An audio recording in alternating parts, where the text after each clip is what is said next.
महाभारत के इस 10 सबसे चतुर पात्र में सबसे चतुर कौन? आखिर कौन था महाभारत में सबसे चतुर? यह सवाल सहज ही सबके सामने आता है। महाभारत का युद्ध केवल अस्त्रों और शस्त्रों के बल पर नहीं लड़ा गया, बल्कि उनके पीछे कई चतुर रणनीतिकार थे, जिनकी बुद्धिमत्ता के प्रयोग से कई बार युद्ध का स्वरूप ही बदल जाता था। वे सभी एक से बढ़कर एक चतुर थे। आखिर कौन थे महाभारत के 10 सबसे चतुर व्यक्ति? नंबर 1 पर मौजूद व्यक्ति की वजह से ही हुआ था महाभारत, और उसकी चतुराई से ही महाभारत युद्ध का अंत हुआ था। आज जानेंगे महाभारत के 10 ऐसे सबसे चतुर व्यक्तियों के बारे में जिन्होंने पूरे के पूरे महाभारत की काया ही पलट दी। तो चलिए जानते हैं आखिर कौन थे ये 10 सबसे चतुर व्यक्ति। दोस्तों, क्या आप जानते हैं कौन थे ये चतुर व्यक्ति? यदि आप जानते हैं तो कमेंट में जरूर बताएं। चलिए वीडियो शुरू करते हैं। 10 चतुर में 10वें नंबर पर आते हैं स्वयं गुरु द्रोणाचार्य। गुरु द्रोण ने महाभारत में कई चतुर रणनीति बनाकर कई प्रकार के चक्रव्यूह के साथ और भी कई व्यह रचनाएं की थी। अपने जीवन में मिले कई अवसरों को उन्होंने बड़े ही हिसाब से अपने लाभ में बदल दिया था। एकलव्य से उन्होंने अंगूठा मांगा, ये भी उनकी चतुराई को ही दर्शाता है, क्योंकि उन्होंने स्वयं अर्जुन को ये वचन दिया था कि वे उन्हें विश्व का सबसे बड़ा धनुर्धारी बनाएंगे। सिर्फ यही नहीं, उन्होंने अपनी चतुराई के बल पर ही परशुराम जी को मजबूर किया था कि वो उन्हें अपने अस्त्र शस्त्रों का ज्ञान दे। उनके ज्ञान और बुद्धिमत्ता का तो इस तरह से भी अंदाजा लगाया जा सकता है जब स्वयं भगवान विष्णु ने अपने नारायण अस्त्र को देने के योग्य माना था, और उन्होंने अपने कठोर तप और बुद्धिमत्ता के बल पर ही भगवान शिव से आशीर्वाद के रूप में स्वयं अश्वत्थामा को प्राप्त किया था। 9वें स्थान पर है पांचाल नरेश। द्रुपद युद्ध कला में माहिर रणनीतिकार थे। द्रुपद युद्ध लड़ने से पहले से ही वो ऐसी रणनीति बना देते थे कि एक साथ सैकड़ों शत्रुओं को वो पराजित कर सकते थे। कहते हैं द्रुपद को एक खास प्रकार की कला आती थी जिसमें वे अपने ही कई सारे प्रतिबिंब बना लेते थे। ऐसी रणनीति उन्होंने तब भी बनाई थी जब वह एक साथ समस्त कुरु राजकुमारों को पराजित कर रहे थे। वो पल भर में ही अपनी रणनीतियों को बदल देते थे और वो इसमें बहुत ही माहिर थे। यूं तो वो पांडवों के ससुर थे, लेकिन उन्होंने कौरव के विनाश के लिए मानचित्र पहले ही बना लिया था। कहते हैं उनके सबसे बड़े पुत्र धृष्टद्युम्न का स्वयं जन्म तो द्रोणाचार्य को मारने के लिए हुआ था। द्रौपदी का स्वयं अर्जुन से विवाह हुआ था, और वही शिखंडी का जन्म स्वयं भीष्म को मारने के लिए हुआ था। ऐसे में कौरव के 2 सबसे मुख्य योद्धा यानी भीष्म पितामह और द्रोणाचार्य का वध स्वयं द्रुपद के पुत्र शिखंडी और धृष्टद्युम्न के हाथों ही हुआ था। 8वें स्थान पर द्रौपदी को माना जाता है। द्रौपदी इतनी बुद्धिमान थी कि बड़ी से बड़ी विपदा आने पर भी कभी उन्होंने पांडवों की एकता को भंग नहीं होने दिया, और बड़ी ही चतुराई से वो पांडवों के साम्राज्य पूर्ण वित्त संपत्ति का भी देखरेख करती थी, जो कि कोई आसान काम नहीं होता है, क्योंकि अर्जुन और अन्य पांडव लगातार कई राज्यों पर विजय पा रहे थे और उनकी संपत्ति दिन प्रतिदिन बढ़ती जा रही थी। पर द्रौपदी ये कार्य बड़ी ही सफलता के साथ कर लिया था। वो द्रौपदी ही थी जिसने दूत सभा में कई सारे प्रश्न उठाए थे कि आखिर क्यों स्वयं भीष्म पितामह गुरु द्रोणाचार्य अपने कुरु वंश राजकुमारों के द्वारा किए गए इस अभद्र कार्य पर शांत रहे। वो द्रौपदी ही थी जिसकी बुद्धिमत्ता शक्ति के कारण ही स्वयं कुरु वंश का नाश हुआ था और कौरव की हार हुई थी। 7वें स्थान पर है देवी सत्यवती। महाराज शांतनु की पत्नी सत्यवती, जो कि महत्वाकांक्षी होने के साथ साथ बुद्धिमान भी थी, तभी तो उन्होंने अपनी शर्तों के अनुसार ही हस्तिनापुर की महारानी बनने का अवसर प्राप्त किया। उन्होंने शांतनु से ये वचन लिया था कि भीष्म की जगह वे उनके पुत्रों का ही राज्याभिषेक करेंगे और सत्ता उन्हीं को सौंपेंगे। हालांकि भीष्म उसके हकदार थे, और इसी तरह भीष्म ने भी आजीवन ब्रह्मचार्य रहने का पालन लिया और उसके लिए खास प्रतिज्ञा ली, तभी तो वो देवव्रत से स्वयं भीष्म पितामह बने। सत्यवती के कहने पर वेदव्यास जी ने धृतराष्ट्र, विदुर और पांडु के जन्म अपने तपोबल से कराया। 6ठे स्थान पर है देवी कुंती। पांडव की माता देवी कुंती ये अच्छी तरह से भाप गई थी कि उनके पुत्रों की एकता के लिए द्रौपदी का विवाह 5 पुत्रों से करना अति आवश्यक है। ये उनकी बुद्धिमत्ता को ही दर्शाता है। वही देवी कुंती ही थी जो अपनी बुद्धिमत्ता को बार बार दर्शाती थी। लाक्षागृह की घटना के बाद माता कुंती ही थी जो पांडवों के दिन प्रतिदिन की गतिविधियों का निर्णय लेती थी, चाहे वो भीम का बकासुर के साथ युद्ध कर उनका वध करना हो, या फिर कर्ण के सामने युद्ध से पहले ही ये खुलासा करना हो कि वो भी पांडवों के ही भाई है। और अंत में कुंती ने स्वयं कर्ण से ये मांग लिया था कि वह उनके सभी पुत्रों को बख्श दे। इसी वजह से कर्ण ने न चाहते हुए भी 5 पांडवों को छोड़ दिया था, वरना युद्ध में कई सारी ऐसी परिस्थितियां हुई थी जहां कर्ण चाहते तो नकुल, सहदेव, युधिष्ठिर या भीम का वध कर सकते थे। इस प्रकार चालाकी से अपने पुत्रों को बचा दिया था। 5वें स्थान पर है स्वयं विदुर।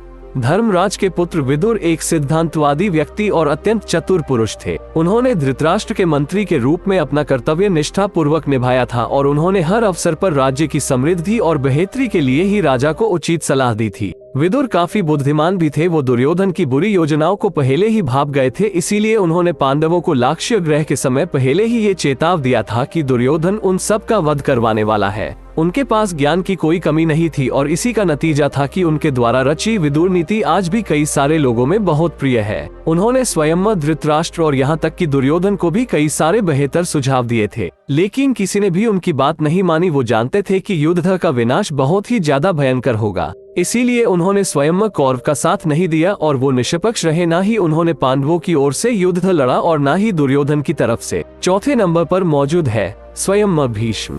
गंगा पुत्र भीष्म में संपूर्ण वेदों का ज्ञान महर्षि वशिष्ठ से अर्जित किया था। बृहस्पति जी ने उन्हें राजनीति की शिक्षा दी थी और परशुराम जी ने उन्हें स्वयं युद्ध कला में निपुण बनाया था। भीष्म पितामह एक महान युद्ध विशेषज्ञ थे और काफी चतुराई से युद्ध की योजना बनाते थे। महाभारत युद्ध में उन्होंने रोज चक्रव्यूह से भी खतरनाक कई व्यूह रचे थे और इसी वजह से भीष्म पितामह ने अपना प्रचंड रूप दिखाया था और उन्हीं की चतुराई से पांडवों की अक्षिणी सेना का वध हो गया था। वो हर दिन सैकड़ों की तादाद में कई सारे सैनिकों का वध कर देते थे। उनके युद्ध कौशल और चतुराई की वजह से स्वयं पांडव भी थर थर कांपते थे, जिस वजह से ही पांडवों ने भीष्म पितामह से उनकी मृत्यु का रहस्य पूछा था। भीष्म पितामह की बुद्धि का कोई भी जवाब नहीं था, ना ही उनकी ताकत का। इसीलिए तो कहते हैं कि भीष्म पितामह सबसे बुजुर्ग और सबसे खतरनाक योद्धाओं में से एक थे। तीसरे नंबर पर मौजूद है दुर्योधन के मामा शकुनी। गांधार नरेश शकुनी भी एक महान षड्यंत्रकारी और रणनीतिकार थे और वो दुर्योधन द्वारा पांडवों के लिए रचे गए हर षड्यंत्र के लिए मुख्यतः जिम्मेदार थे। उन्हीं की कूटनीति के कारण अन्य राज्यों के साथ दुर्योधन ने अच्छे संबंध बनाए थे। शकुनी की चतुराई की वजह से ही युधिष्ठिर अपना राजपाट और अपने भाई और पत्नी को भी जुए में हार गए थे। शकुनी एक अच्छा योद्धा भी थे और उसने कुरुक्षेत्र युद्ध में बड़ी चतुर नीति या करके दुर्योधन को मार्ग प्रशस्त किया था।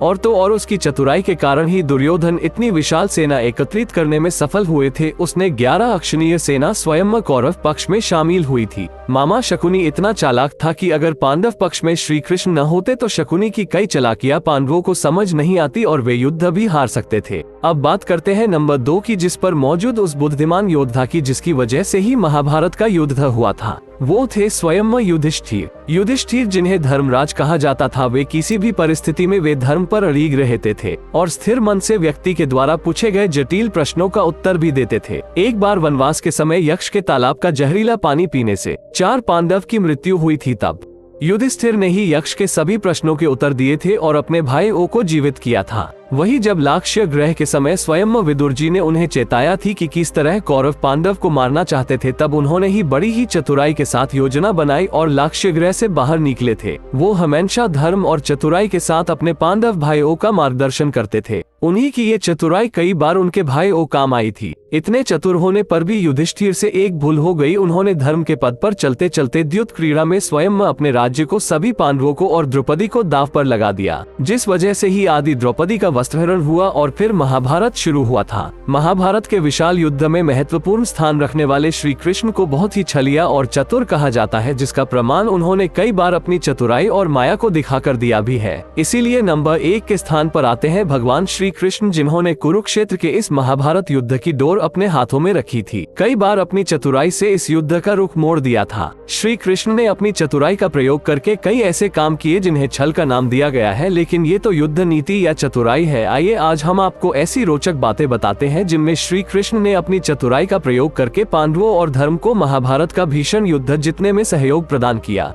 श्री कृष्ण ये बात जानते थे कि कर्ण के पास जब तक इंद्र का दिया दिव्यास्त्र है, पांडव कौरवों को हरा नहीं सकते हैं और इस दिव्यास्त्र के रहते अर्जुन भी कर्ण का सामना नहीं कर पाएगा और शायद अर्जुन भी उस अस्त्र से बच नहीं पाते। इसीलिए श्री कृष्ण ने चालाकी से उस समय महाभारत युद्ध में भीम के विशालकाय पुत्र घटोत्कच को उतारा था। घटोत्कच के युद्ध में आते ही कौरव सेना में हाहाकार मच गया। कोई भी योद्धा घटोत्कच का सामना नहीं कर पा रहा था। तब दुर्योधन के कहने पर कर्ण ने इंद्र के दिव्यास्त्र का उपयोग किया और घटोत्कच को मार दिया। इस प्रकार श्री कृष्ण की चतुराई अर्जुन को मारने के लिए रखा गया अस्त्र घटोत्कच पर उपयोग करवा दिया था। उसके बाद उन्होंने अर्जुन के हाथों कर्ण का वध करवा दिया। अगर कर्ण जीवित रहते महाभारत का परिणाम कुछ और होता।